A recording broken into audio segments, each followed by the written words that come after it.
दोस्तों पवन सिंह की पत्नी ज्योति सिंह का बड़ा बयान आया है, जिसमें वो साफ साफ कहती नजर आ रही है कि अक्षरा सिंह के वजह से हमें और पवन सिंह के बीच में दूरियां पैदा हुआ है। इसी साथ ये भी कहिए दोस्तों कि पवन सिंह इतने ज्यादा कान के कच्चे हैं कि कोई व्यक्ति आके उसके कान में कुछ बोल देते हैं तो बस वही बात सच मान लेते हैं। पवन सिंह कान के कच्चे हैं। वो अगर उनके कान में चला गया कि हाँ ज्योति सिंह के बारे में ऐसी चीज़ें आई हैं, वो वहाँ से एकदम मेरी चीज़ें सुनना ही बंद कर देंगे। क्या है मामला दोस्तों, आप लोग पहले वीडियो वाला क्लिप सुन लीजिए, उसके बाद आगे का चर्चा होगा। फिर एक रिकॉर्डिंग आती है, मैं सेट पे जैसे आप बैठ रही हैं मैं बैठी हूँ ऐसे ही बैठी थी। इनका फ़ोन ही इन्होंने मुझे दिया था कि तुम रखे रहो, उनको उठ के जाना था मेरा शॉट लेने, तो इन्होंने बोला कि तुम फ़ोन रखी रहो। फ़ोन मैंने रखा था, नोटिफिकेशन आया, मैंने देखा ये आगे मेरे बगल में बैठे बोले फ़ोन देना, मैंने फ़ोन दिया। मुझे लिटरली नहीं पता था कि उस फ़ोन पे नोटिफिकेशन जो आया है वो मेरे लिए है। इन्होंने फ़ोन उठाया, रिकॉर्डिंग प्ले किया, सुना इन्होंने। रिकॉर्डिंग में था कि ज्योति सिंह के बॉयफ्रेंड हैं, ज्योति सिंह के यहाँ वहाँ ऐसे अफेयर्स हैं ये वो। तो ये र्यूमर फैलाया, किसको तकलीफ हो सकती है हमारी शादी? अक्षरा जी को, यही ना?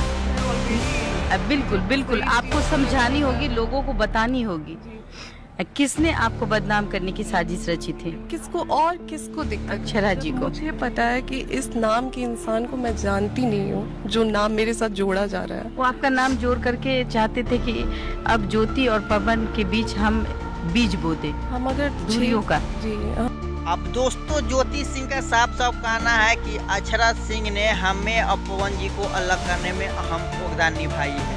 जैसा कि उन्होंने कहा दोस्तों कि एक नोटिफिकेशन आया था पवन सिंह के मोबाइल में, और मोबाइल मेरे पास में था। पवन सिंह हमसे मोबाइल लिए और वो कुछ पढ़े और उसमें मेरे बारे में लिखा था कि मैं एक लड़के से बतियाता हूँ, मतलब दूसरा अफेयर ये सब था।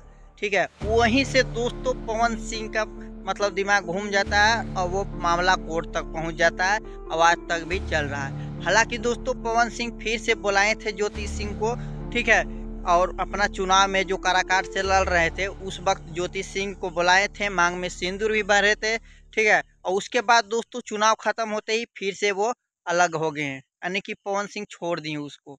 और ये बेचारी लगातार मतलब अपना सोशल मीडिया पर बात रख रही है, वो बोल रही हैं कि हमें रख लीजिए प्लीज़, हम आपसे 1 रुपया भी नहीं लेंगे, हमें पैसे की ज़रूरत नहीं है, चाहे तो आप कहीं भी लिखवा लीजिए। लोगों से अपना आंचल फैला के अपना पति मांग रही हूँ कि मुझे मेरा पति दे दे, सिर्फ मुझे 1 रुपया नहीं चाहिए। कोई आज भी आके मेरे से पेपर साइन करवा ले, मुझे 1 रुपए से कोई 1 रुपए से मतलब नहीं है, मुझे बस मेरा पति दे दिया जाए। अब दोस्तों यहाँ पे बात एक और आता है कि अक्षरा सिंह को ऐसा क्या करने का जरूरत था, आप ही बताइए।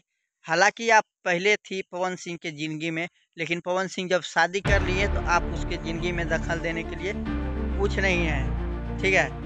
आपको ऐसा नहीं करना चाहिए। वैसे मैं इस बात की पूरा पुष्टि नहीं करता हूं दोस्तों, उनका कहना है इसलिए मैं आपको बोल रहा हूं। अब आपको दृष्टि के क्या लगता है कि जो पवन सिंह के पत्नी ज्योति सिंह बोल रही है वो सच बोल रही है, या अक्षरा सिंह ही पवन सिंह और ज्योति सिंह के बीच में दूरियां पैदा की है? आप लोग कमेंट करके ज़रूर बताइएगा।